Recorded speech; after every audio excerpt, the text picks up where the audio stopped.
is the opposition to this new moon, right? You see over here, we got the sun at 20 degrees and 16 minutes in Pisces and the moon right next to it at the exact point. And that is why it's a new moon, because it's when the sun and the moon are conjunct, exactly conjunct.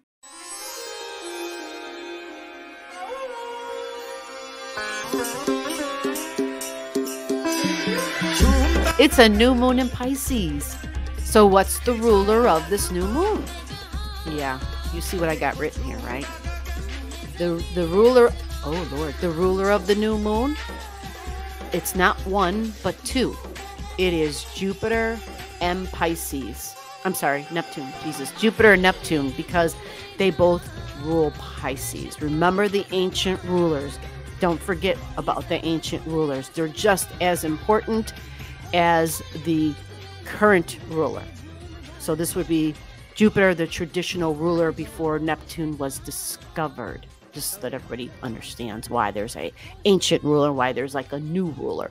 Anyway, once you make sure you always keep track of that ancient ruler, what's going on in your life and what's going on in the world will make a hell of a lot more sense. So you heard me mention the justices and the judicial system, foreign lands and foreign languages, right? You heard me say that, right? So this can be foreigners, foreign aid, foreign packages.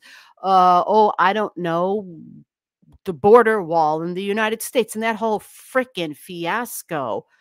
Let's not even get into it. Anyway. So this new moon, ruled by Jupiter and Neptune. What's going on with my Jupiter? It's not going to let me grab it. Can I grab it? Yeah. I'm like, I know I can do that.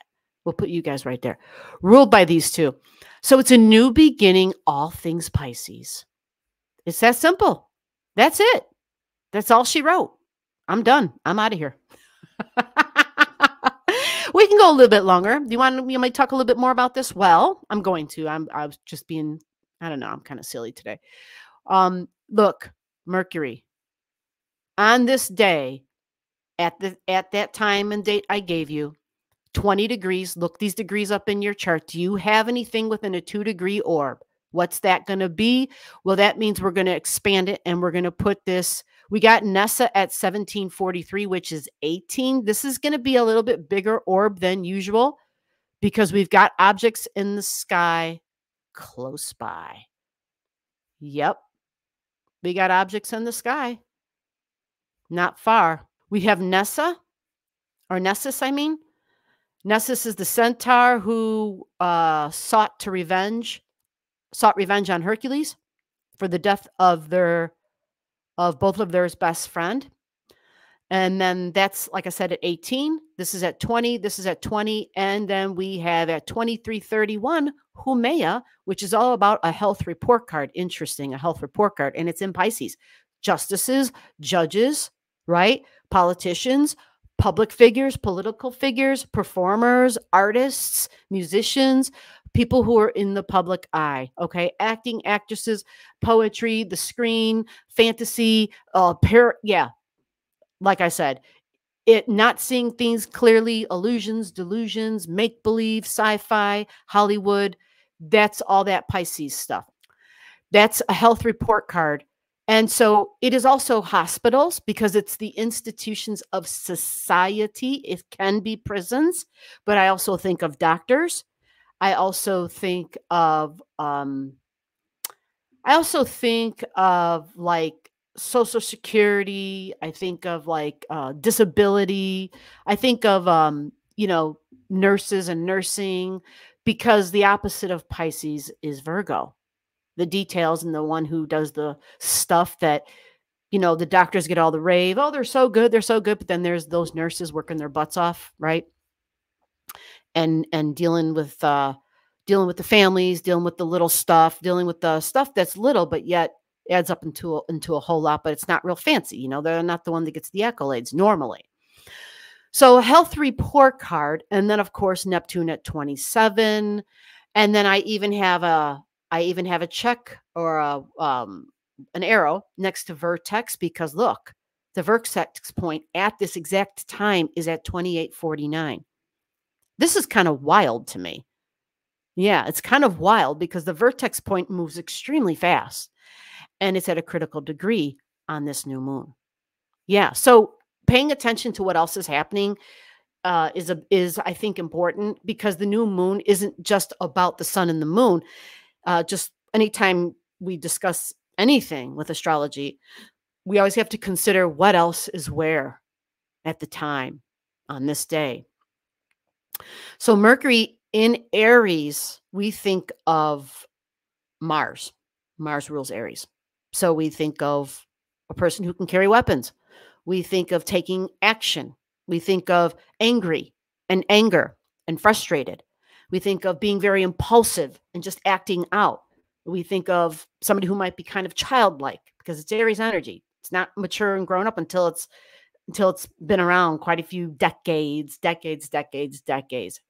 kind of energy needs to get beyond their they got to get beyond their 50s to finally have gotten to a place where they're kind of like that fine wine.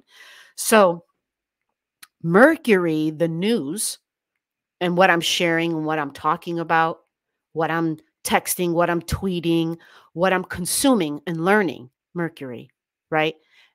And Aries energy, it's about the war, the wars, it's about fighting, right? It's aggressive communications, aggressive talking. Mercury can also be the automobile. Keep that in mind. It can also be short trips, short transportations, coworkers, schoolmates, siblings, neighbors, peers. Like that's Mercury, keywords for Mercury. So there might be some, fighting words type of stuff like that happens. And that's the 0 degree. So does that matter? Yeah, it does matter when we have a new moon. We're just thinking freedom and independence when we're in Mercury. We're thinking body autonomy. We're thinking my rights, my body, because that's been a hot button issue. That's been a big deal in the United States when there was Roe versus Wade. That was something that was kind of like set in stone. And then that was reversed. And that was a huge deal when that happened. Huge. It was like, so you took away someone's rights. So here we have Mercury at 0, and we could possibly be hearing about that because it's not just, again, Aries isn't just about fighting, but it's fighting for my freedoms, fighting for my independence, fighting for my rights.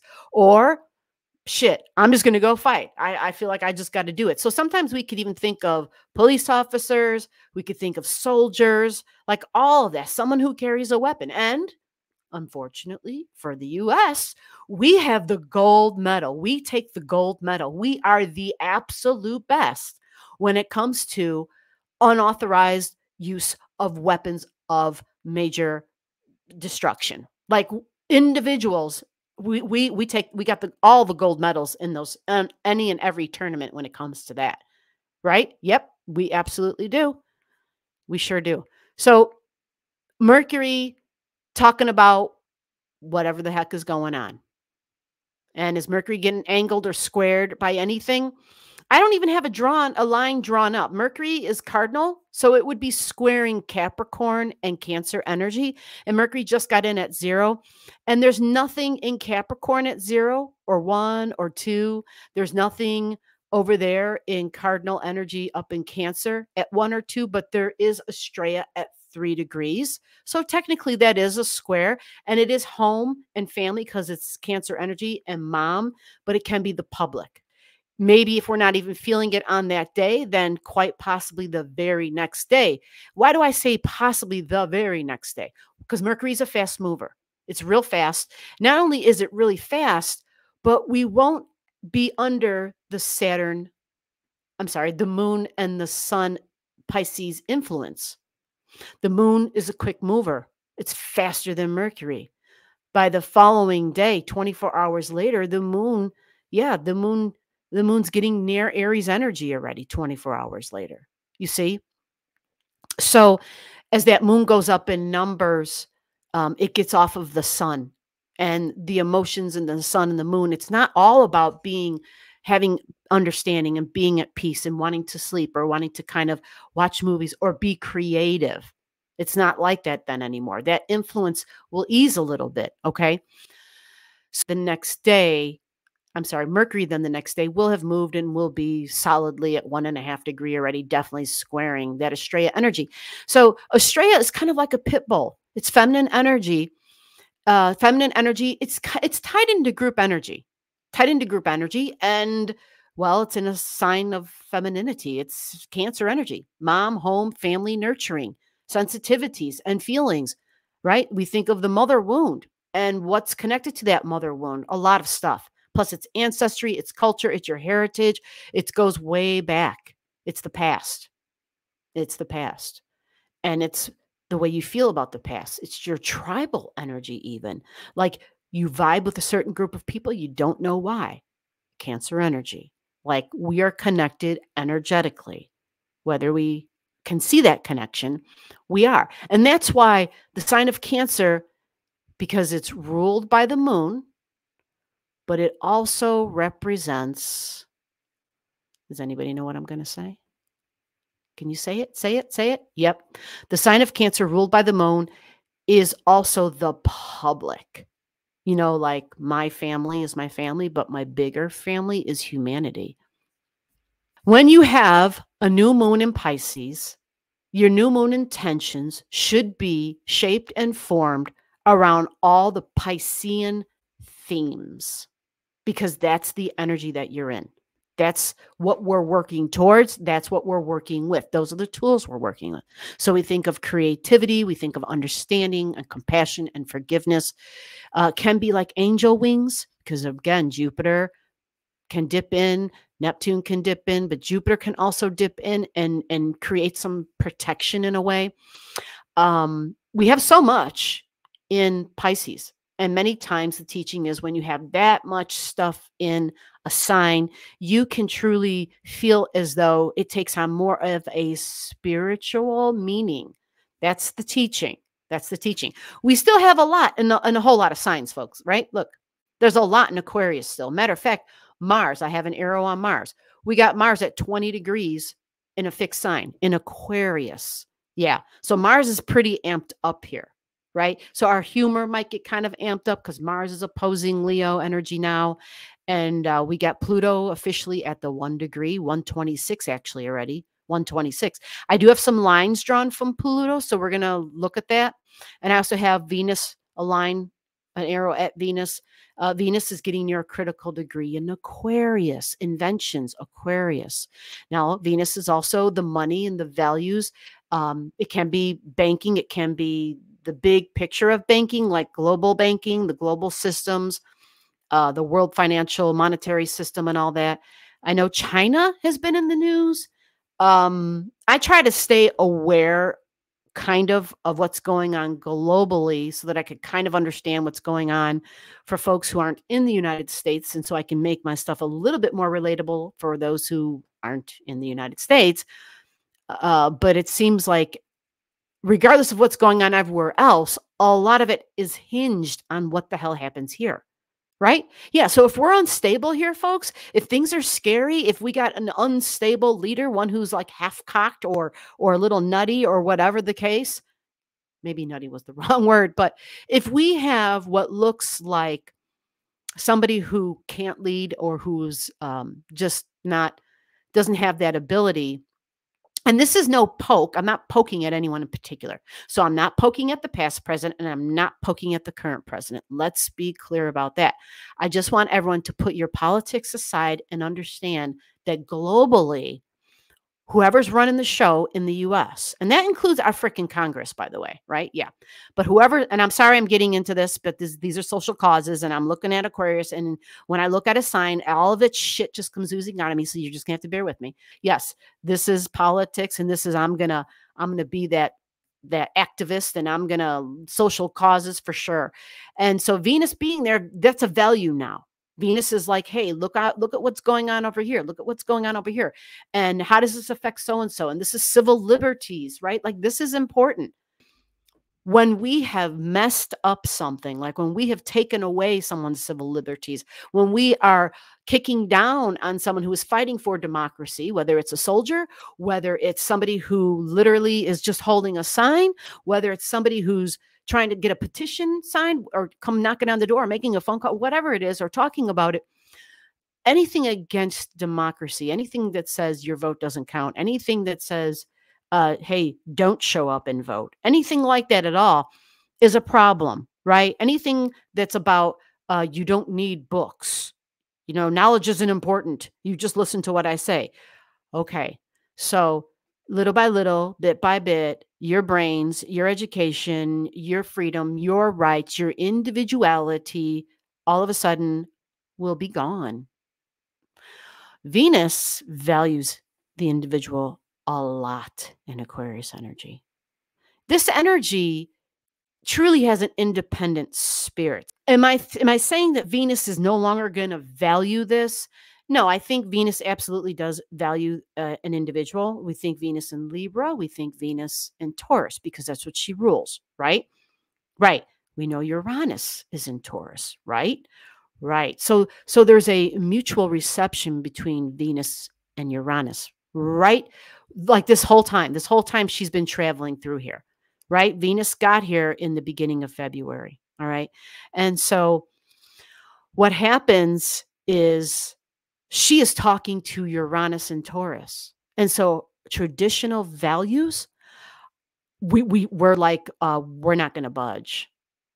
So it's tricky because this Venus is saying, I value my traditional values, but at the same time, I'm looking for something new. So can we build on our traditions? We're not saying to throw them away. We're not throwing out the bath water that's cold and nasty and the baby too. No, we're just getting rid of the bath water. We're keeping the precious baby. Of course, we're just putting fresh bath water. And that's what Venus is asking us to do. She's saying, sure, but we need to build on what we already have. People keep thinking it's a throwing away, it's getting rid of. We can still hold on to those values, but we are also getting rid of things that are outdated, like they don't serve us anymore. And we have seen really clearly the things that are absolutely outdated. And I'm speaking specifically to you, those of you who are in the United States with me, if you haven't been able to see within our society what is outdated, because there's clearly a lot of harm, right? There's clearly things that are just illogical, completely and totally illogical. There are laws on the books in some of these counties and some of these states that are absolutely insane. And it's just because they were just left alone. Like nobody just revamped them. No, I mean, it takes time and energy to do that. Like somebody's got to create an organization to handle all that. And it's like, oh, but we got other things to do, right? Who wants to fry that fish? So it's just kind of been in the closet on a shelf somewhere, you see? But Venus says, but we need to go look back over some of that stuff. And that's how we grow and evolve and change and elevate. And that's what Venus wants to do in Aquarius. She wants to elevate, right? She does. She wants to grow and she wants to elevate while making sure that our values are still intact and that we are authentic, that we are authentic beings. And Mars is here taking action on that. So let's go look big because I got a lot of draw, blah, blah, blah, lots of lines drawn. And yes, you see a big red ass X there. And that's a great cross in the chart. It is a fixed great cross. So we've got fixed. We've got Humea. She wants to restore the natural set of order. She is creative though. So she's used to coming in when something's been destroyed. That's her role. She's the Hawaiian goddess. And she is used to coming in and things kind of being, well, like everything's all burnt up. Like I always remember when those horrible fires were in Australia and they were just sweeping across and just killing everything and all the wildlife, right? And it was so sad. But then if you looked at some of the pictures a short time later, like there was new growth. And unfortunately, that is true. That's what happens. That ash that's left behind, it's really good fertilizer. There's just that weird yin yang thing. That's part of life, right? There's destruction and then we have this rebirth and we create something out of seemingly nothing. And that's what Humea does in Scorpio.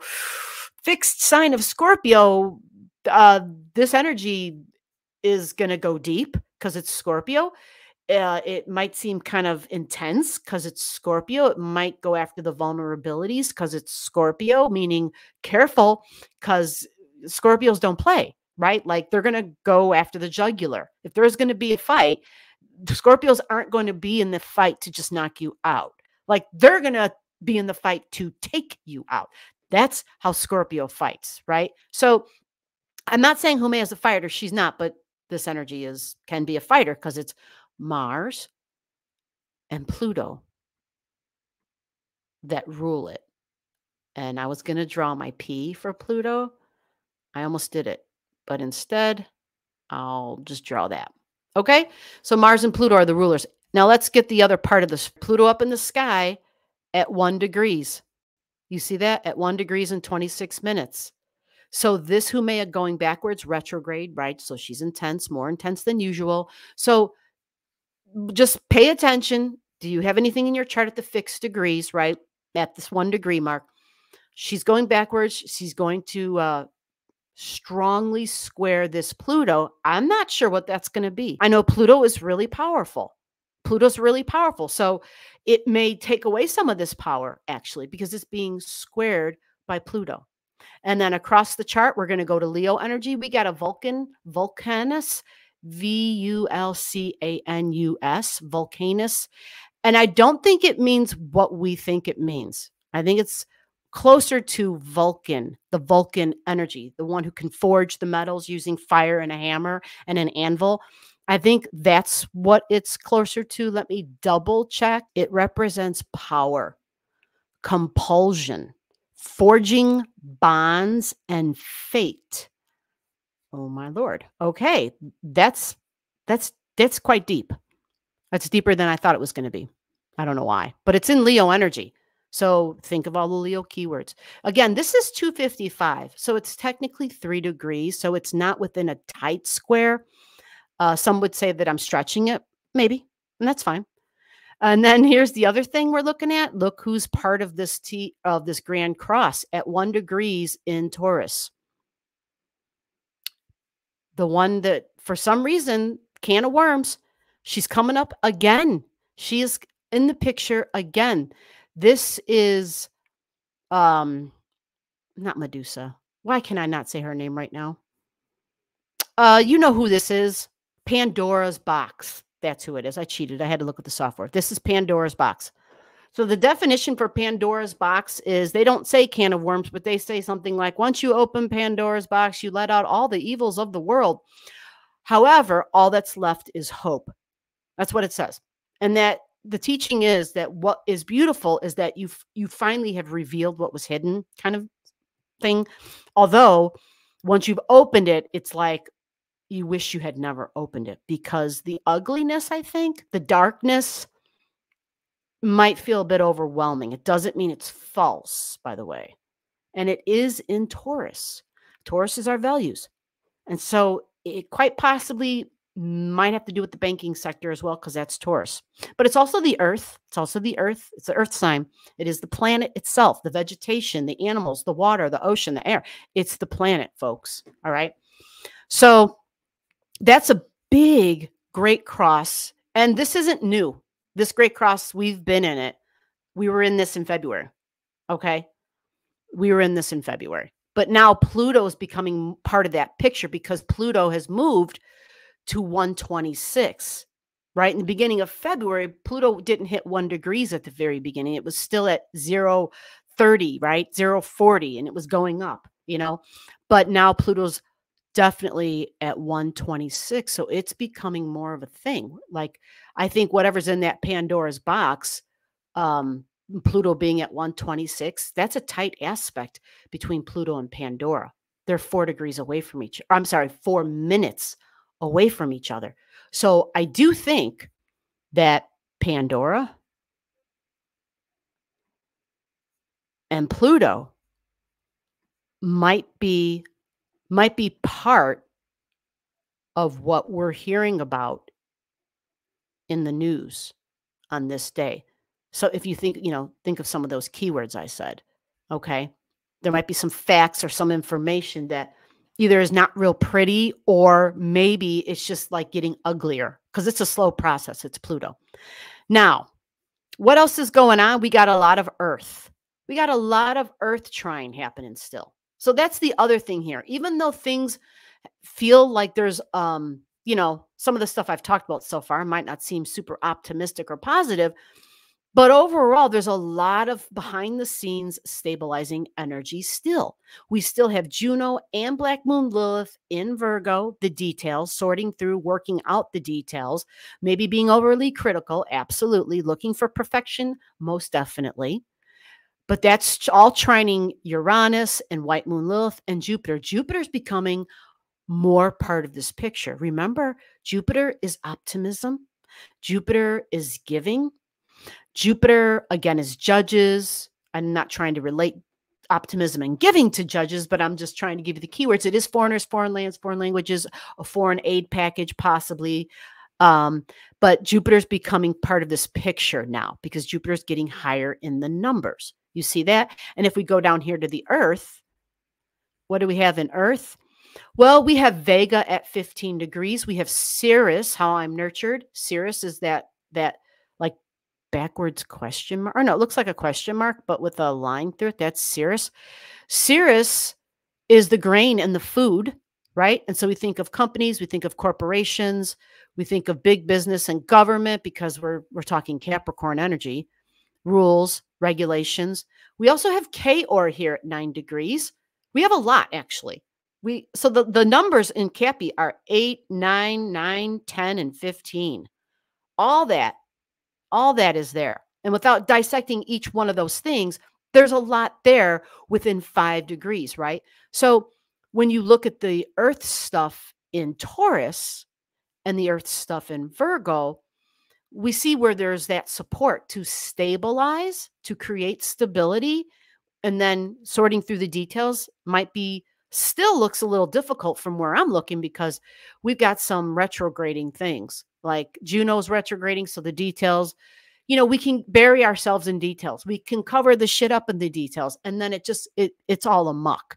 And that happens really easily.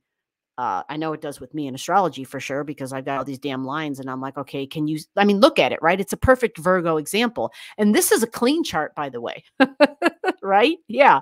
You guys have seen other charts where I just mark that damn thing up to hell. But then some would even argue my chart within itself without lines is getting lost in the details because I have so many planets, so many different celestial bodies on my charts. Now I get it. I understand that then you can still get lost in it, but then that's why I back up. You have to back up and you kind of have to use the wisdom, the judge. You kind of have to use the Jupiter energy and you have to look at the big picture. That's what Jupiter's really good at. It's normally supposed to be able to be impartial and fair, and it is supposed to be there to make sure that justice is served. Like that's Jupiter's job, right? And it's normally able to establish fact from crap. It usually is like, okay, this is the wheat, this is the shaft, and this is, I can separate these things while at the same time looking at the big picture, the forest for the trees type of thing, and saying, okay, here's my take on all this now that I've looked at all the information. And that's what we're trying to do here. And for you in your lives, that's what you're trying to do because we're living through just interesting times. Something I didn't mention yet is the opposition to this new moon, right? You see over here, we've got the sun and the moon at 20 degrees, but then I've got 3 lines because it's Nessa that's here at 17. And let's go see what we got over here. Yeah, it's Virgo that's at the opposition. Now, this is 1854 and it's retrograding, but it is Black Moon Lilith. So I wanted to make sure I mentioned that, right? And again, this isn't all that brand new because Lilith has been in Virgo.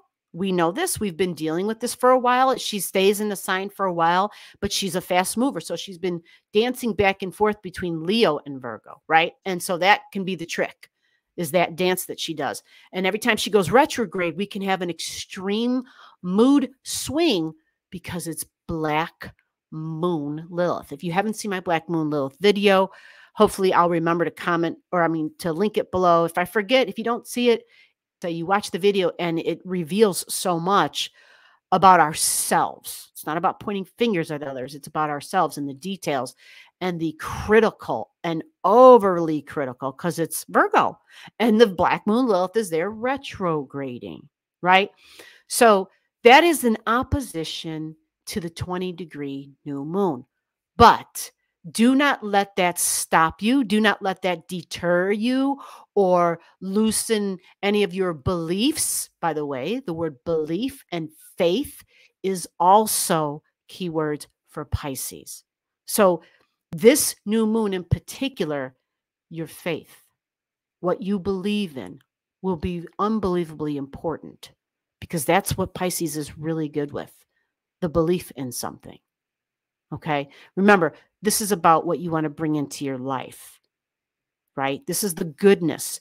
Remember also that the keyword for Pisces is unity, which means all of us are in this together. We got to move forward together. And Pisces includes everybody. Everybody is a child of that divine energy.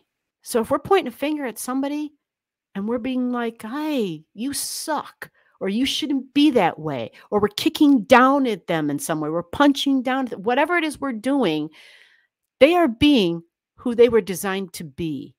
Do you understand? So Jupiter is also judgments. I talked about judgments in terms of judges, but what about the judgments that we put on each other? And I'm right here in the picture with you. I'm human. We're all human, but we have to step back and look at the big picture and remember we're all connected. And so we got to figure out a way forward. And that only way forward is together, even though we can be separate, yet connected. All right? I'm done preaching now. Thank you for your time. If you're still here, just please know I appreciate it. I really, really do. I know I've been doing some long-winded videos, and I feel bad every time I do that. It's just all about what comes out while I'm talking. Okay? So thank you again. I'll see you in the next one. And if I don't see you in the next video, stop by Saturday nights at 9 p.m. I'm live. You can come and talk to me. We can chit-chat. You got questions. You got comments. You got suggestions. Come on by. Love to see you. Take care.